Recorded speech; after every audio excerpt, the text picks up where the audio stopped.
Hello everyone, my name is Kevin if you are new, and today is going to be a fun and very productive day. I am out of English muffins, so we are going to make another batch of them.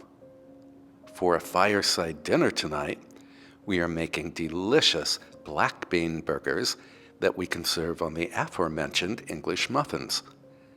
And before it is too late in the season, we need to plant a crop of garlic in the kitchen garden.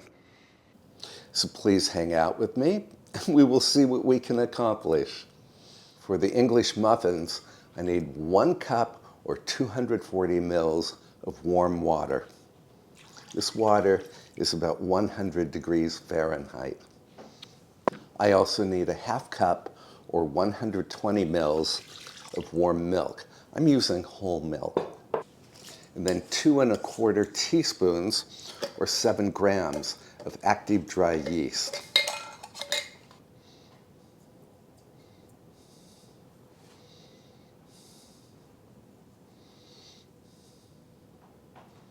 And then whisk. Now I need to add 2 1/2 cups or 340 grams of regular all-purpose or plain flour. And I'm going to weigh this out.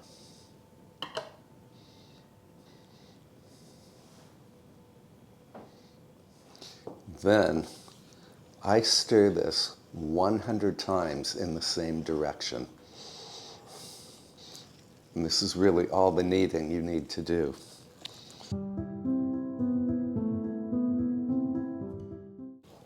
"92, 93.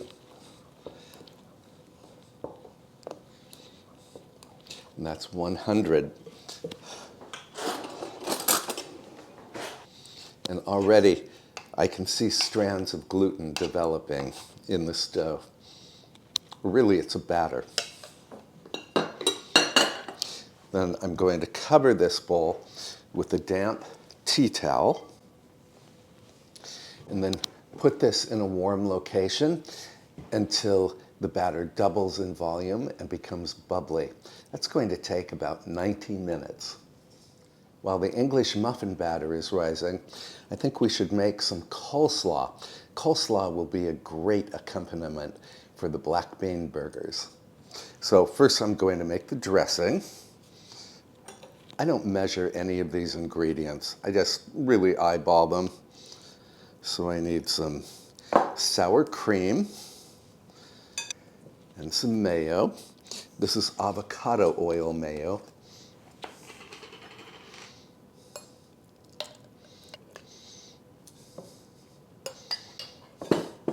Give this a mix. Then I'm going to mix in a splash of apple cider vinegar. I need to shake this first.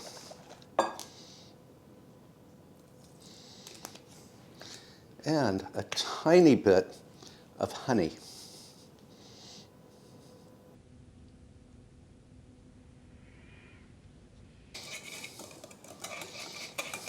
So the vinegar adds a nice kick of acid, and if you don't like apple cider vinegar, you could always use pineapple juice.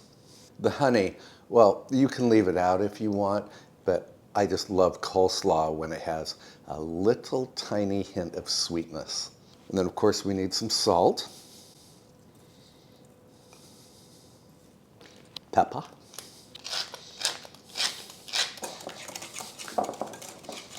so this will be a creamy coleslaw. And of course we need cabbage. This is the cabbage that you and I harvested from the garden a couple of weeks ago. I always cut out the core. And then just thinly slice the cabbage.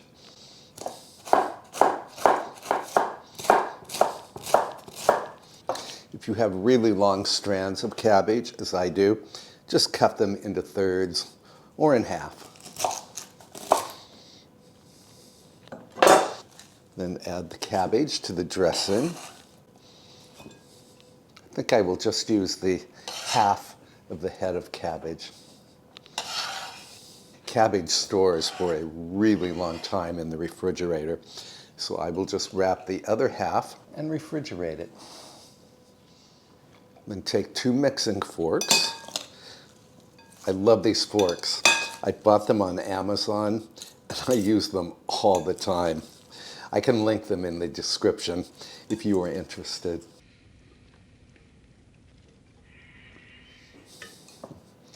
A little taste, just in case I need to add anything else.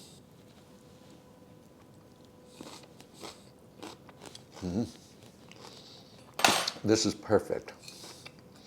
I'm going to cover this and then pop it into the refrigerator. Let me clean up the decks and then we can move on to the black bean burgers.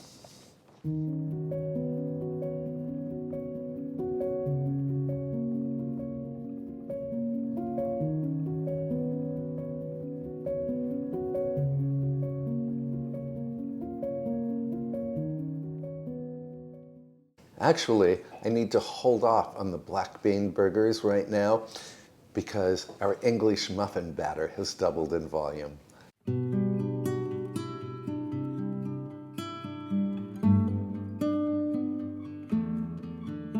You may have noticed that I pulled this out of my oven. I have a proof feature on this oven that heats it to just 100 degrees Fahrenheit or 40 degrees Celsius. That's perfect for rising yeast doughs. I need to add salt. And the way to do this is to add 1.5 teaspoons of salt to 3 teaspoons of warm water.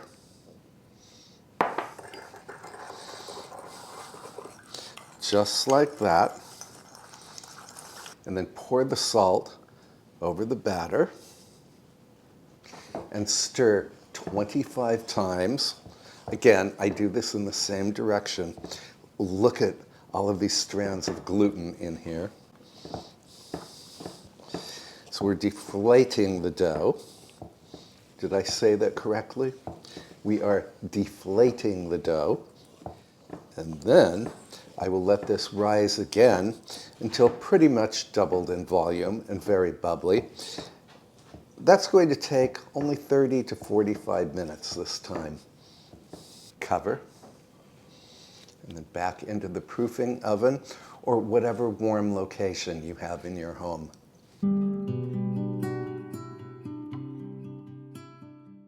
On to the black bean burgers. These come together really easily, and you can make up the mixture well ahead of time. The only prep work is a small onion that you need to mince. And if you're feeling extremely lazy, you can always use onion powder. These are red onions that I grew in the garden. I don't think I will have to buy any onions for probably 9 months to a year.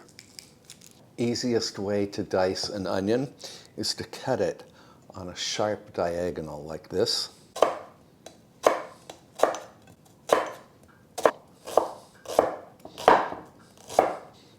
Perfectly diced. I think just half of that one small onion will be enough. You only need like 1/4 to 1/3 cup of diced onion. I'll save this onion to use on the burgers themselves. To make the burgers, I start with 2 15.5 ounce cans. That's 439 grams for each can of black beans. And I did drain and rinse them under cold water. Add the minced onion. And then add 1 cup or 150 grams of dry seasoned breadcrumbs. And it's really important that the crumbs are already seasoned.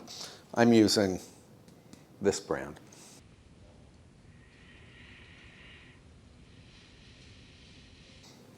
And the crumbs already contain salt and pepper, so I don't have to add either of those ingredients. I also want 1/2 teaspoon of ground cumin, a half teaspoon of chili powder. You can always add more or less, depending on your taste. And a wee quarter teaspoon of crushed red chili flakes, or as many as you dare. Add the beaten egg, and then roll up your sleeves. I'm going to take this bracelet off. And then mix this with your hands. The goal is to crush some, but not all, of the black beans. You want some of the beans to remain whole. It improves the texture of the burgers.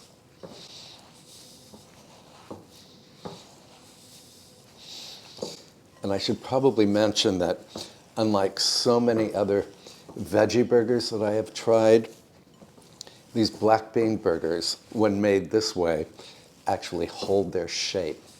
So when you flip them over, they don't fall apart. Now you can form the burgers and fry them off right away, but I'm not ready for dinner yet, so I'm going to cover this and pop it into the refrigerator. I'm also going to wash my hands.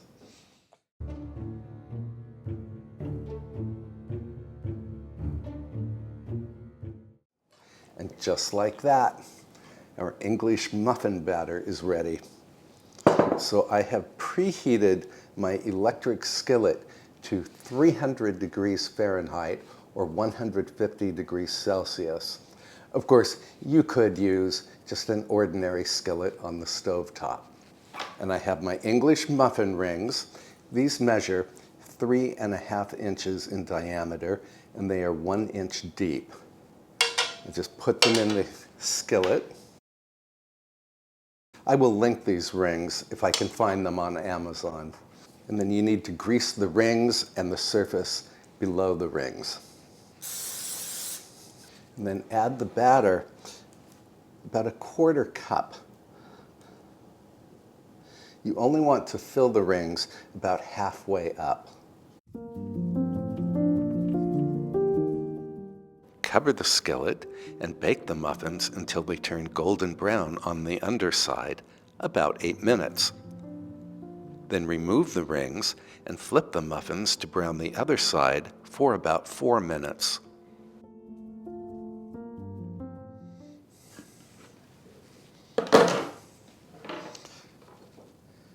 Turn off my electric skillet. These are done. So I'm transferring these muffins to a wire rack. Going to let them cool completely. I think I have enough batter for just one more muffin.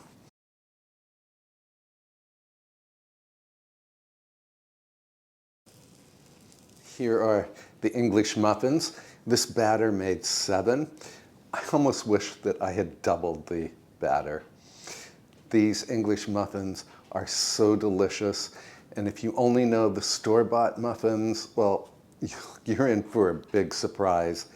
These have tremendous flavor, and they have all those nooks and crannies, as you will see when I split one open later for the bean burgers. Now, I need to clean up my workstation, and then we are going to head outside to plant some garlic.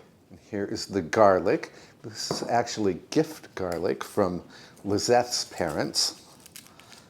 And what you do is break the individual cloves apart.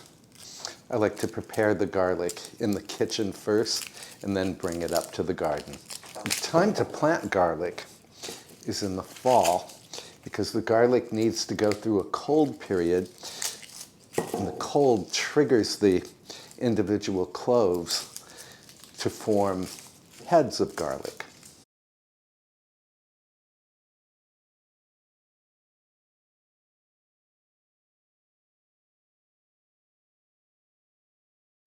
We're all separated. Let's head up to the garden.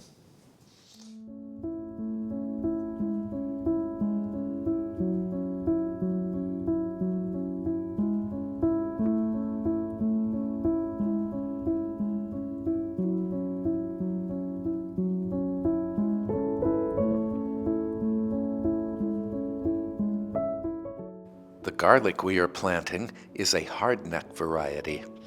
Hardneck garlic is wonderful because it forms flowering stems called garlic scapes.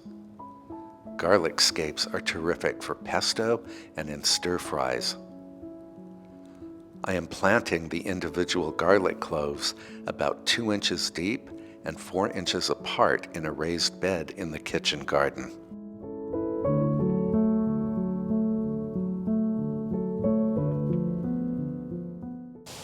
So you want to plant these with the pointed tip up. The root end is the flat end.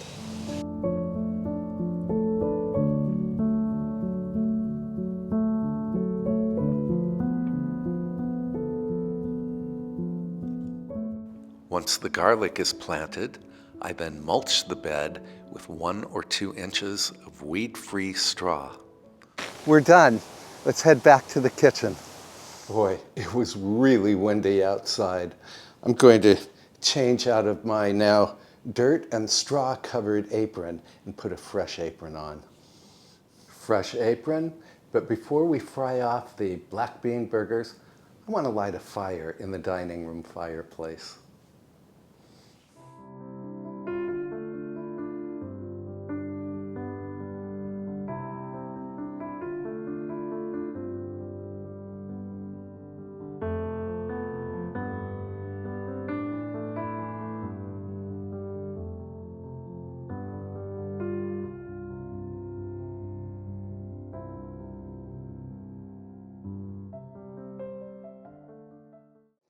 I decided that since I already have my electric skillet out, I might as well use it to fry the black bean burgers.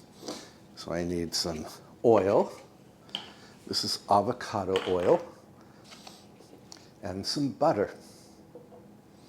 And the skillet is preheating to 325 degrees Fahrenheit or 160 degrees Celsius. That's like medium heat on the cooktop. Now this black bean burger recipe makes like 4 very good sized burgers, or you can make 8 smaller burgers. This is great. I don't want them too big. I don't want these burgers to be too big because I want to fit them within the English muffins.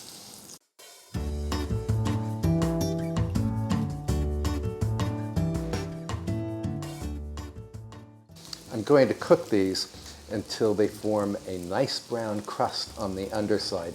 That's going to take, 4 to 5 minutes. Then I will flip them to brown the other side for 2 to 3 minutes.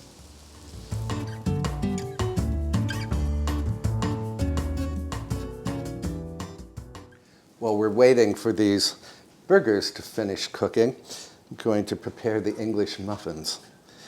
And I like to split them with a fork. You can cut them with a knife, but then you can mash the nooks and crannies.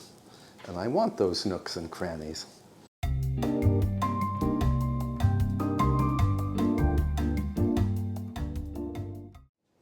Look at this. I call this nook and cranny nirvana. I'm going to toast these in my little toaster oven.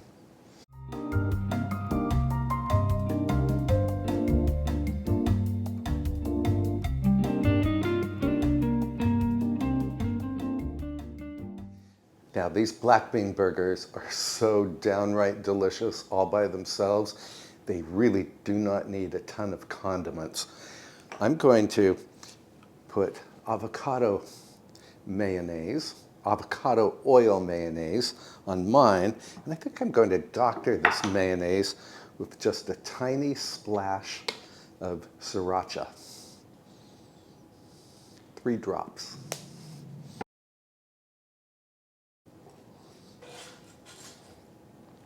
Black bean burger.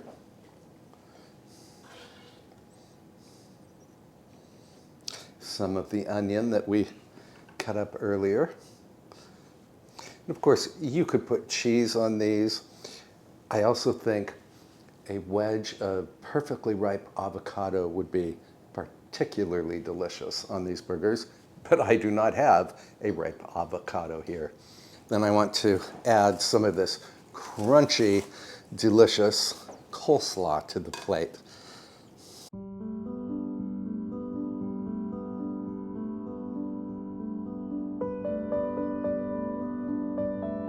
Wine goblets. Let's head into the dining room.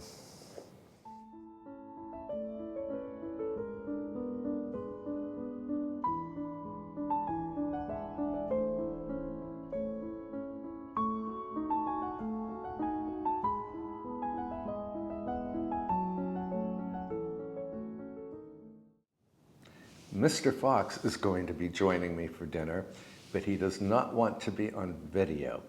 So I'm going to get started without him, and I cannot wait to tuck into this burger and the coleslaw.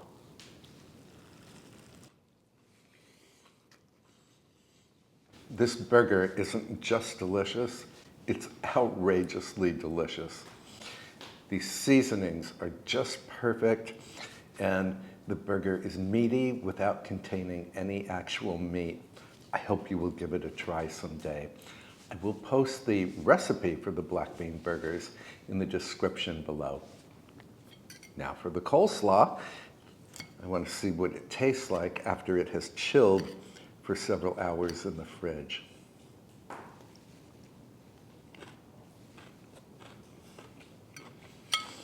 coleslaw is crunchy, and I love that little hint of honey.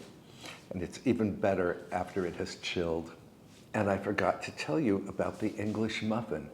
It is loaded with flavor, which is why I prefer homemade English muffins, this version anyway, to the store-bought version. I promise you that if you try these English muffins, you will never want the store-bought version again. Thank you so much for hanging out with me today. I can put a couple of my other videos either up here or up here that you can watch between now and my next upload. Again, thank you for watching. Please take good care of yourself, and I will see you in the next episode. Bye, friends.